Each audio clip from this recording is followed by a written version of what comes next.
Sebastian, how you doing, man? Great, great. How are you?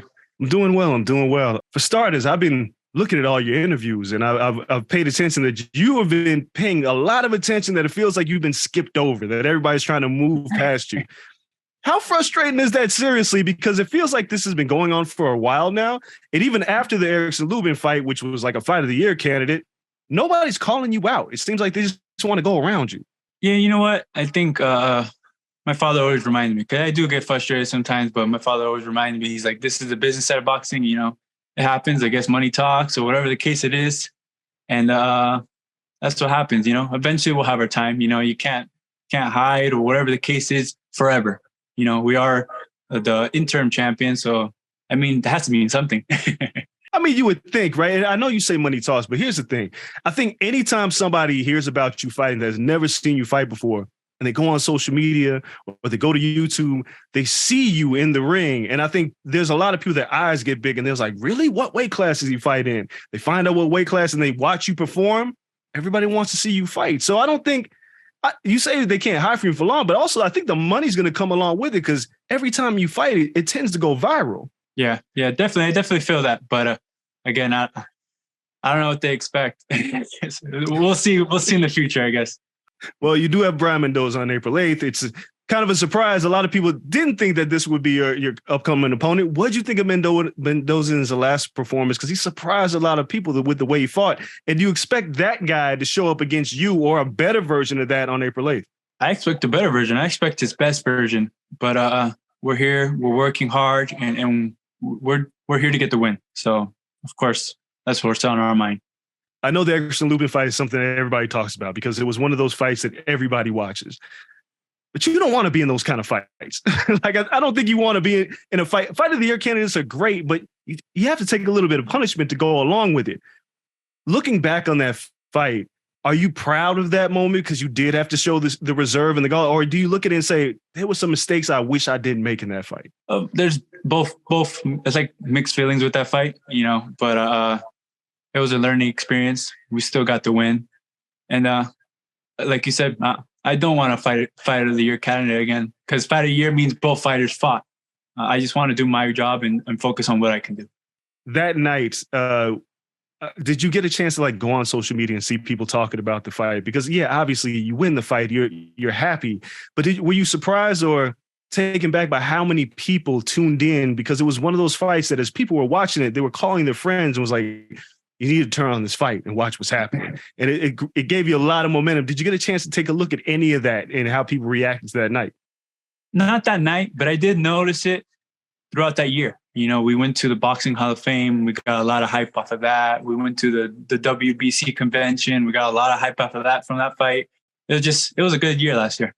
154 pounds it's a competitive weight class. And obviously it seems like Charlo and Tim Tszyu are heading towards a fight this summer. Did you take a look at Tim Tszyu's last performance against Tony Harrison, and what did you think? It was a good performance. I think he did his job. I expected that, honestly. I didn't expect anything different. Were you impressed, or was it one of those things where you're like, yeah, he's not as good as people say he is, or was it one of those like, he showed me a little something that night? No, I'm not here to knock out anybody or knock down anybody, but from what I expected, it happened. And as for Charlo, it's fortunate that he hurt his hand, but now he's going to get that fight in the summer. How do you see that fight going? And either way, how do you see yourself matching up to either of those fighters? Because it seems like stylistically, you'd be a problem for both of them. Yeah, I think I could beat them both. That's why I'm in this business. I want to become a champion. But a fight between them, I have Charlo. I think he's still stronger than him, but who knows? Tim Tszyu has a press on type of style, and you never know. You are the towering inferno. You were fighting at 154 pounds. Is it getting challenging to stay at 54? Do you see moving up to 160 in the future, or are you kind of comfortable where you're at for the time being? I'm very comfortable at 154. I still have a hard time gaining the weight, so it's not a problem. Maybe next year, maybe the end of this year. I don't know yet, but that's all God's work. I really have no control of my weight. But it's crazy. You say you have a hard time putting on weight. Do you try to put on weight between fights and it just doesn't happen? I do because we do bring in heavier sparring. So, try to tank up a little bit, but that never happens. So you just eat a lot. Going back to this Brian Mendoza fight, I mean, again, it's a fight that people are looking forward to. Assuming that you win this fight, and I know people ask the question about how many times you want to fight per year, or do you want a title fight next? But do you want to wait to see what happens with Charlo and Zoo before you book another fight, or is it let me stay busy and when it comes, it comes? Well, yeah, that's what it is. Honestly, I could care less about their fight. I'm gonna watch it, of course, but I'm not gonna worry about that. I want to worry about what I'm doing with my career, and when they shoot me that shot that I can fight for that championship, I'll do, and that's what I'll focus on. Whoever it is, whether it's Sue or Charlo. You don't seem like a guy who cares about money and splits. Like we look at boxing today and we just saw Tyson Fury and Alexander Usyk, a fight everybody wanted to see fall apart because of rematch clauses and money and things of that nature. Errol Spence and Terrence Crawford, they're still not fighting. As a fighter who seems like you will fight anybody, how frustrating is it for you to see in the sport that guys aren't fighting because of things like money or pride or rematch clauses, things of that nature? You know, it's understandable because that's what we do. We're prize fighters. But, you know, I feel like if you guys were to take those fights or whatever those fights they're planning, a lot of money will still come regardless. You're generated like easy, but, you know, that's up to them. I guess they want to eat the whole pie in one bite. Don't be greedy. I think that's the message for a lot of people. Yeah. Don't be greedy because the money's going to come. One of my last questions for you, Sebastian. I mean, you're still young in this game, but I'm sure you've watched the sport for a very long time. And if you had a fantasy fight, somebody that you would love to step into the ring with, past, present, or future, somebody that you think would just be an incredible style matchup for you, who would it be and why? I don't know. Yeah, they asked me this question a lot too. I still haven't thought of anybody. But, you know, there's a couple.